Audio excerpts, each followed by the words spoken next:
মনো চল নিজ নিকেতনে, সংসার বিদেশে বিদেশির বেশে, ভ্রম কেন অকারণে, মনো চল নিজ নিকেতনে।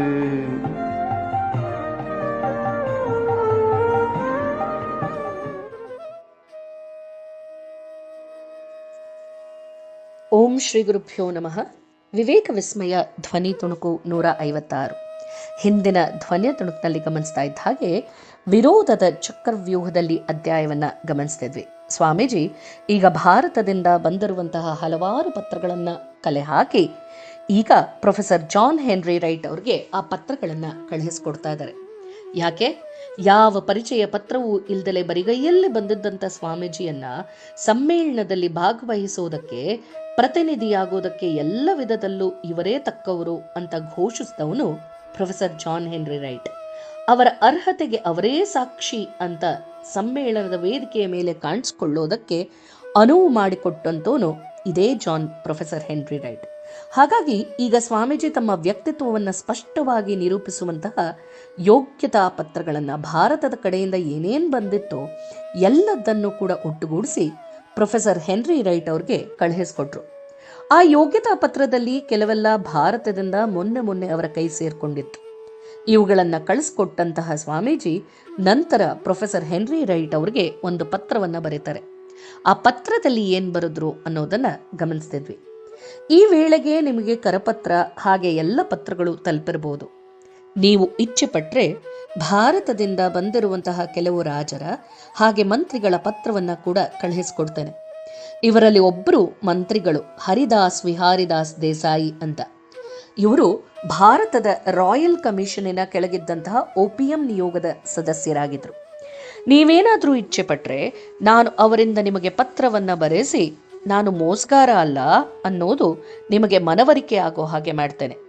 ಆದರೆ ಓ ಪ್ರೀತಿಯ ಸೋದರ, ಸನ್ಯಾಸಿಗಳಾದ ನಮ್ಮ ಜೀವನ ಆದರ್ಶ ನಮ್ಮನ್ನು ನಾವು ಬಹಿರಂಗಪಡಿಸಿಕೊಳ್ಳೋದಲ್ಲ, ನಮ್ಮನ್ನು ನಾವು ನಿಗ್ರಹಿಸಿಕೊಳ್ಳೋದು, ನಮ್ಮನ್ನು ನಾವು ಇಲ್ಲವಾಗಿಸಿಕೊಳ್ಳುವಂಥದ್ದು. ಪ್ರೀತಿಯ ಸೋದರ, ನಾವು ಮಾಡಬೇಕಾದದ್ದು ತ್ಯಾಗವೇ ಹೊರತು ಸ್ವೀಕಾರ ಅಲ್ಲ. ನನ್ನ ತಲೆಯಲ್ಲಿ ಒಂದು ಹುಚ್ಚು ಹೊಕ್ಕಿರದಿದ್ದರೆ ನಾನಿವತ್ತು ಇಲ್ಲಿಗೆ ಬರ್ತಲೇ ಇರಲಿಲ್ಲ. ನನ್ನ ಕಾರ್ಯೋದ್ದೇಶಕ್ಕೆ ಸಹಾಯವಾಗಬಹುದು ಅಂತ ನಾನು ಈ ವಿಶ್ವ ಧರ್ಮ ಸಮ್ಮೇಳನವನ್ನು ಸೇರಿಕೊಂಡೆ. ನಮ್ಮ ಜನ ಭಾರತೀಯರು ನನಗೆ ಸಮ್ಮೇಳನಕ್ಕೆ ಹೋಗೋದಕ್ಕೆ ಬಲವಂತ ಮಾಡಿ ಹೇಳಿದಾಗ ಕೂಡ ನಾನು ಯಾವಾಗಲೂ ಅದನ್ನು ನಿರಾಕರಿಸ್ತಲೇ ಬಂದೆ. ನಾನು ಅವ್ರಿಗೆ ಹೇಳ್ತಿದ್ದೆ, ನಾನು ಈ ಸಭೆಯಲ್ಲಿ ಸೇರ್ಕೊಂಡ್ರೆ ಸೇರ್ಕೊಳ್ತೇನೆ, ಇಲ್ದಿದ್ರೆ ಇಲ್ಲ. ನಿಮಗಿದು ಒಪ್ಪಿಗೆ ಆಗೋ ಹಾಗಿದ್ರೆ ನೀವು ನನ್ನನ್ನು ಅಲ್ಲಿಗೆ ಕಳುಹಿಸ್ಬೋದು ಅಂತ. ಆಗ ಅವರು, ನಿಮಗೆ ತೋಚದ ಹಾಗೆ ಮಾಡಿ ಸ್ವಾಮೀಜಿ ಅಂತ ನನ್ನನ್ನು ಇಲ್ಲಿಗೆ ಕಳಿಸ್ಕೊಟ್ರು. ಇನ್ನು ಮಿಕ್ಕಿದ್ದೆಲ್ಲವೂ ಕೂಡ ನೀವೇ ನೋಡ್ತಾ ಇದ್ದೀರಿ ಅಲ್ವೇನೋ ಅಂತ. ಹಾಗೆ ಆ ಪತ್ರದಲ್ಲಿ ಮಾತನ್ನು ಮುಂದುವರಿಸ್ತಾ ಬರೀತಾರೆ. ಓ ನನ್ನ ವಿಶ್ವಾಸಿ ಗೆಳೆಯ ಪ್ರೊಫೆಸರ್ ಹೆನ್ರಿ ರೈಟ್, ನನ್ನ ವಿಷಯದಲ್ಲಿ ನಿಮಗೆ ಸಾಧ್ಯವಾದ ಎಲ್ಲ ಸಮಾಧಾನವನ್ನು ಉಂಟು ಮಾಡೋದು ನನ್ನ ಪರಮ ಜವಾಬ್ದಾರಿ ಅಂತ ಭಾವಿಸ್ತೇನೆ. ಆದರೆ ಇನ್ನುಳಿದ ಪ್ರಪಂಚದ ಜನ ಏನು ಹೇಳ್ತಾರೋ ನಾನು ಅದನ್ನು ಲೆಕ್ಕಿಸೋದಿಲ್ಲ. ಹಾಗಾಗಿ ಆ ಕರಪತ್ರದಲ್ಲಿ ಹಾಗೆ ಪತ್ರಗಳಲ್ಲಿ ಬರೆದಿರುವಂಥ ಎಲ್ಲದನ್ನ ಪ್ರಕಟಿಸಬಾರದು ಮತ್ತೆ ಯಾರಿಗೂ ತೋರಿಸಬಾರದು ಅಂತ ನಿಮ್ಮನ್ನು ಕೇಳ್ಕೊಳ್ತೇನೆ. ಮಿಷನರಿಗಳು ಮಾಡ್ತಾ ಇರುವಂತಹ ಪ್ರಯತ್ನಗಳನ್ನು ನಾನು ಲಕ್ಷಿಸೋದಿಲ್ಲ. ಆದರೆ ಮಜುಮ್ದಾರನನ್ನ ಹಿಡಿದುಕೊಂಡಿರುವಂತಹ ಹೊಟ್ಟೆ ಕಿಚ್ಚಿನ ಜ್ವರ ನನಗೆ ದೊಡ್ಡ ಆಘಾತವನ್ನು ಉಂಟು ಮಾಡಿಬಿಟ್ಟಿದೆ. ಅವನಿಗೆ ಒಳ್ಳೆಯ ಬುದ್ಧಿ ಬರಲಿ ಅಂತ ಪ್ರಾರ್ಥನೆ ಮಾಡ್ತೀನಿ. ಯಾಕೆ ಗೊತ್ತೇನೋ? ಯಾಕೆ ಅಂದರೆ ಅವನೊಬ್ಬ ದೊಡ್ಡ ಮನುಷ್ಯ ಮತ್ತು ಒಳ್ಳೆಯ ವ್ಯಕ್ತಿ. ಹಾಗೆ ತನ್ನ ಜೀವನದಲ್ಲೆಲ್ಲ ಒಳ್ಳೆಯದನ್ನೇ ಮಾಡೋದಕ್ಕೆ ಪ್ರಯತ್ನ ಮಾಡಿದ್ದಾನೆ. ಆದರೆ ಇದರಿಂದ ನನ್ನ ಗುರುದೇವನ ಒಂದು ಮಾತು ಇನ್ನಷ್ಟು ಖಚಿತವಾಗ್ತಿದೆ. ಏನದು? ಮಸಿ ತುಂಬಿದ ಕೋಣೆಯಲ್ಲಿ ಅದೆಷ್ಟೇ ಜೋಪಾನವಾಗಿದ್ರೂ ಕೂಡ ಬಟ್ಟೆಗೆ ಸ್ವಲ್ಪವಾದರೂ ಮಸಿ ಹತ್ತುತ್ತೆ ಅನ್ನುವಂಥದ್ದು. ಪ್ರೀತಿಯ ಸೋದರ, ನಾನೆಂದಿಗೂ ಮಿಷನರಿ ಆಗಿರಲಿಲ್ಲ, ಮುಂದೆ ಆಗೋದಕ್ಕೆ ಸಾಧ್ಯವೂ ಇಲ್ಲ. ನನ್ನ ಸ್ಥಳ ಇರುವಂಥದ್ದು ಹಿಮಾಲಯದಲ್ಲಿ. ಇಷ್ಟರ ಮಟ್ಟಿಗೆ ನನ್ನ ವಿಷಯದಲ್ಲಿ ನಾನು ತೃಪ್ತನಾಗ್ಬಿಟ್ಟಿದ್ದೇನೆ. ಅದನ್ನೇ ನನ್ನ ಸಂಪೂರ್ಣ ಅಂತಸ್ಸಾಕ್ಷಿ ಅಂತ ಹೇಳಬಲ್ಲೆ.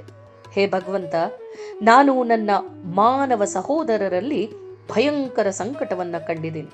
ಹಾಗಾಗಿ ಅವರನ್ನ ಹೊರತರುವ ದಾರಿಯನ್ನ ಮಾತ್ರ ಕಂಡುಕೊಂಡೆ. ಪರಿಹಾರವನ್ನ ಕಾರ್ಯರೂಪಕ್ಕೆ ತರೋದಕ್ಕೆ ತನ್ನ ಕೈಲಾದಷ್ಟು ಪ್ರಯತ್ನ ಮಾಡಿದೆ, ಆದರೆ ಸೋತ್ ಹೋಗ್ಬಿಟ್ಟೆ. ಅಂತೂ ನಿನ್ನ ಇಚ್ಛೆ ಇದ್ದ ಹಾಗಾಗ್ಲಿ ಅಂತ ಬರೋದ್ರು. ಹಾಗೆ ಮುಂದುವರಿಸ್ತಾ ಬರೀತಾರೆ, ಅವನ ಆಶೀರ್ವಾದ ಮತ್ತು ನಿಮ್ಮ ಮತ್ತು ನಮ್ಮೆಲ್ಲರ ಮೇಲೂ ಯಾವತ್ತಿಗೂ ಇರಲಿ ಅಂತ ಪತ್ರವನ್ನ ಮುಗಿಸಿದ್ರು Swamiji. Swamiji professor Henry Wright ಅವ್ರಿಗೆ ಕಳಿಸ್ಕೊಟ್ಟಿದ್ದಂತಹ ಪತ್ರಗಳು ಜುನಾಗಢದ ದಿವಾನರಿಂದ ಬಂದದ್ದು. ಇದೆಲ್ಲದನ್ನ ದಿವಾನ್ಜಿಯವರು ಇಸಾಬೆಲ್ಲಾ ಮೆಕ್ಲಿಂಡಿ ಅಂದ್ರೆ ಹೇಲ್ ಸಹೋದರಿಯರಲ್ಲಿ ಒಬ್ಳಾದಂಥವಳಿಗೆ ಅವಳ ವಿಳಾಸಕ್ಕೆ ಕಳಿಸ್ಕೊಟ್ರು. ಆಕೆಯ ಮೂಲಕ ಈ ಪತ್ರಗಳನ್ನ ಪಡೆದಂತಹ ನಂತರ ಮರುದಿನ ಸ್ವಾಮೀಜಿ ಅವಳಿಗೆ ಪತ್ರವನ್ನ ಬರಿತಾ ಹೇಳ್ತಾರೆ, ಪ್ರೀತಿಯ ಸೋದರಿ, ನಿನ್ನೆ ನೀನು ಕಳಿಸಿದಂತಹ ಭಾರತದ ಪತ್ರಗಳೆಲ್ಲವೂ ಕೂಡ ನಿಜಕ್ಕೂ ಬಹುಕಾಲದ ಅನಂತರ ಬಂದಂತ ಒಂದು ಶುಭ ಸಮಾಚಾರ ಅಂತ ಭಾವಿಸ್ತೇನೆ. ದಿವಾನ್ಜಿಯವರು ಒಂದು ಸುಂದರ ಪತ್ರ ಬಂದಿದೆ ಅವರಿಂದ. ಅಲ್ಲದೆ ಕಲ್ಕತ್ತಾದಲ್ಲಿ ನನ್ನ ಕುರಿತಾಗಿ ಪ್ರಕಟಣೆ ಮಾಡಿರುವಂತಹ ಒಂದು ಪುಟ್ಟ ಕರಪತ್ರ ಕೂಡ ಅದರಲ್ಲಿತ್ತು. ಅಂತೂ ಒಬ್ಬ ಪ್ರವಾದಿಯನ್ನ ಅವನ ದೇಶದಲ್ಲೇ ಗೌರವಿಸಲಾಗ್ತಿದೆ ಅನ್ನೋದು ನನ್ನ ಜೀವನದಲ್ಲಿ ಮೊದಲನೇ ಸಲ ನಾನದನ್ನ ಕಂಡುಕೊಂಡೆ. ಕಲ್ಕತ್ತಾದ ದಿನಪತ್ರಿಕೆಗಳಿಂದ ಉದ್ಧೃತವಾದಂತಹ ಬರಹಗಳ ಧಾಟಿ ತೀರ ಅಲಂಕಾರಪೂರ್ಣವಾಗಿತ್ತು ಅಂತಾದ್ರಿಂದ ಅದೆಲ್ಲದನ್ನ ನಿನಗೆ ಕಳುಹಿಸಿಕೊಡೋದು ನನಗೆ ಇಷ್ಟ ಇಲ್ಲ. ಆದ್ರೆ ಅವು ಒಟ್ಟಿನಲ್ಲಿ ತೃಪ್ತಿಕರವಾಗಿದೆ ಅನ್ನೋದಂತೂ ನಿಜ. ಅವು ನನ್ನನ್ನ ಖ್ಯಾತಿವೆತ್ತರು, ಅದ್ಭುತ ವ್ಯಕ್ತಿ ಅಂತ ಇನ್ನು ಏನೇನೋ ಕೆಲ್ಸಕ್ಕೆ ಬಾರದ ಗುಣವಾಚಕಗಳಿಂದ ಕರೀತಾ ಇವೆ. ಆದರೆ ಅವು ಇಡೀ ರಾಷ್ಟ್ರ ನನ್ನ ಮೇಲೆ ತೋರಿಸಿರುವಂತಹ ಕೃತಜ್ಞತೆಯನ್ನ ವ್ಯಕ್ತಪಡಿಸ್ತಾ ಇದೆ. ತಮ್ಮನ್ನ ಮೆಚ್ಚಿ ಗೌರವಿಸಿ ಕೃತಜ್ಞತೆಯನ್ನ ಅರ್ಪಿಸುವಂತಹ ಈ ಪತ್ರಗಳು, ಲೇಖನಗಳು ಸ್ವಾಮೀಜಿಗೆ ತಲುಪಿದುದು ಅಂತಾದ್ರೂ ಕೂಡ, ಮತ್ತು ಅವರು ಅದನ್ನ ತಮ್ಮ ಕೆಲವು ಆಪ್ತರಿಗೆ ಕಳುಹಿಸಿಕೊಟ್ರು ಅಂತಾದ್ರೂ ಕೂಡ ಅಮೆರಿಕಾದ ಪತ್ರಿಕೆಗಳಲ್ಲಿ ಅದ್ಯಾವುದೂ ಪ್ರಕಟವಾಗಲಿಲ್ಲ. ಆದರೆ ಭಾರತದ ಮಿಷನರಿಗಳಿಗೆ ಸೇರ್ಕೊಂಡಂತಹ ಪತ್ರಿಕೆಗಳಲ್ಲಿ ಹಾಗೆ ಇತರ ಧರ್ಮಾಂಧ ಪತ್ರಿಕೆಗಳಲ್ಲಿ ಸ್ವಾಮೀಜಿಯನ್ನ ಟೀಕಿಸಿ ನಿಂದಿಸಿ ಬರೆದಂತಹ ವಿಚಾರಗಳನ್ನೆಲ್ಲ ಅಮೆರಿಕಾದ ಪತ್ರಿಕೆಗಳು ತಕ್ಷಣ ಪ್ರಕಟಣೆ ಮಾಡಿಬಿಡ್ತು. ಜನರು ಕೂಡ ಅವುಗಳನ್ನ ಕುತೂಹಲದಿಂದ ಓದ್ಕೊಂಡ್ರು. ಇಂತಹ ಏಕಮುಖವಾದಂತಹ ವರದಿಗಳೆಲ್ಲದನ್ನ ಓದಿ ಜನ ಕ್ರಮೇಣ ಅವುಗಳನ್ನ ನಂಬೋದಕ್ಕೆ ಪ್ರಾರಂಭಿಸಿದ್ರು. ವಿವೇಕಾನಂದರನ್ನ ಅವರ ಸ್ವಂತ ತಾಯ್ನಾಡಲ್ಲೇ ಗೌರವಿಸೋರಿಲ್ವಲ್ಲ ಅಂತಾದ ಮೇಲೆ ಅವರನ್ನ ನಂಬೋದಾದ್ರೂ ಎಂತು ಅಂತ ಶಂಕಿಸೋದಕ್ಕೆ ಶುರು ಮಾಡಿದ್ರು.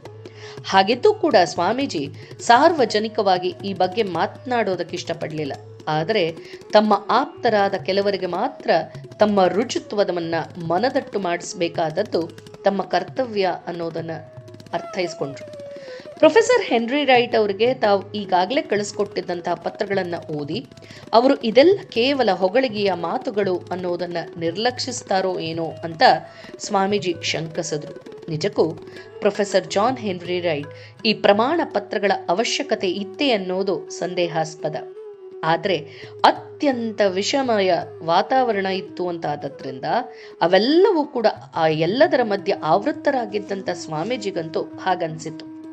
ಆದ್ರಿಂದ ಸ್ವಾಮೀಜಿ ಕೇತ್ರಿಯ ಮಹಾರಾಜ ಅಜಿತ್ ಸಿಂಗ್ ಹಾಗೆ ಜುನಾಗಢದ ದಿವಾನನಾಗಿದ್ದಂತಹ ಹರಿದಾಸ್ ವಿಹಾರಿದಾಸ್ ದೇಸಾಯಿ ಅವರು ಬರೆದಿದ್ದಂತಹ ಕೆಲವು ಪತ್ರಗಳನ್ನ ಜಾನ್ ಹೆನ್ರಿ ರೈಟ್ಗೆ ಕಳಿಸ್ಕೊಡ್ತಾ ಆ ಪತ್ರದಲ್ಲಿ ಹೀಗೆ ಬರೀತಾರೆ, ಇವು ನಾನು ಮೋಸಗಾರ ಅಲ್ಲ ಅನ್ನೋದನ್ನ ನಿಮಗೆ ಮನವರಿಕೆ ಮಾಡಿಕೊಡೋದಕ್ಕೆ ಅಂತ ಆಶಿಸ್ತೇನೆ. ನಾನು ಸಾಚಾ ಸನ್ಯಾಸಿ ಅನ್ನೋದು ಸ್ಪಷ್ಟವಾಗೋದಕ್ಕೆ ಸಾಧ್ಯವಿರುವಂತಹ ಎಲ್ಲ ಸಮಾಧಾನವನ್ನು ಕೂಡ ನಿಮಗೆ ಕೊಡೋದಕ್ಕೆ ನಾನು ಬದ್ಧನಾಗಿದ್ದೇನೆ. ಆದರೆ ನಾನು ಹೀಗೆ ನೀಡೋದಕ್ಕೆ ನಿಮಗೆ ಮಾತ್ರ. ಬೀದಿಯ ಜನ ನನ್ನ ಬಗ್ಗೆ ಏನು ಹೇಳ್ತಾರೆ, ಏನು ಭಾವಿಸ್ತಾರೆ ಅನ್ನೋದನ್ನ ನಾನು ಲಕ್ಷಿಸೋದಿಲ್ಲ. ಖೇತ್ರಿಯ ರಾಜ ಸ್ವಾಮೀಜಿಗೆ ಬರೆದಂತಹ ಪತ್ರದಲ್ಲಿ ಏನಿತ್ತು, ಏನನ್ನ ಬರೆದಿದ್ದ ಅನ್ನೋದನ್ನ ಮುಂದಿನ ಧ್ವನಿಯ ತುಣುಕಿನಲ್ಲಿ ಗಮನಿಸೋಣ. ಜಯ ರಾಮಕೃಷ್ಣ.